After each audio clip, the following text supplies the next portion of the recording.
இது வரைக்கும் விஜய் படங்கள் நிறையா வெளியாகிருக்கு. சிவகார்த்திகேயன் படமும் நிறைய வெளியாகிருக்கு. அதாவது விஜய் கட்சி ஆரம்பித்த பிறகு வெளியாகக்கூடிய படம் இது. இதற்கு முன்னாடி வரைக்கும் இது விஜய் படம் ரிலீஸ் ஆகிருந்துச்சுன்னா விஜய்க்கும் சிவகார்த்திகேயனுக்கும் போட்டின்னு நம்ம இதை ரொம்ப சிம்பிளாக சினிமாவோடே முடிச்சிருந்துருக்கலாம். ஆனால் கட்சி ஆரம்பித்த பிறகு ஒரு வருடம் கழித்து வரக்கூடிய படம், அதுவும் கடைசி படம், அதுவும் 2-3 மாதத்தில் தேர்தல் வரக்கூடிய நேரத்தில் வெளியாகக்கூடிய ஒரு படம். சரியா? இது ஜனநாயகன். அதே நேரம் பராசக்தி எடுத்தீங்கன்னா அதுவும் தேர்தலை ஒட்டி திமுகவினுடைய மிக முக்கியமான அறிவு சுடர் பராசக்தி.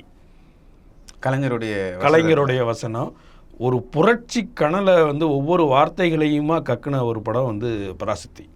அதாவது ஒரு கட்சியினுடைய ஒட்டுமொத்த ஐடியாலஜியும் ஒரு படத்துக்குள்ளே நம்ம சொல்ல முடியும் அப்படின்றத சொல்லி வெளிவந்த ஒரு படம் பராசக்தி. அந்த பேரை தாங்கி ஒரு படம் இந்த தேர்தலுக்கு 2 மாதத்துக்கு முன்பு வெளிவருது. அதுவும் புதிதாக கட்சி ஆரம்பித்து தேர்தலை சந்திக்க இருக்கக்கூடிய ஒருத்தருடைய கடைசி படத்தினோடு இணைந்து வரும்போது இது வெறும் சினிமா இல்லை, இது அரசியல் முழுக்க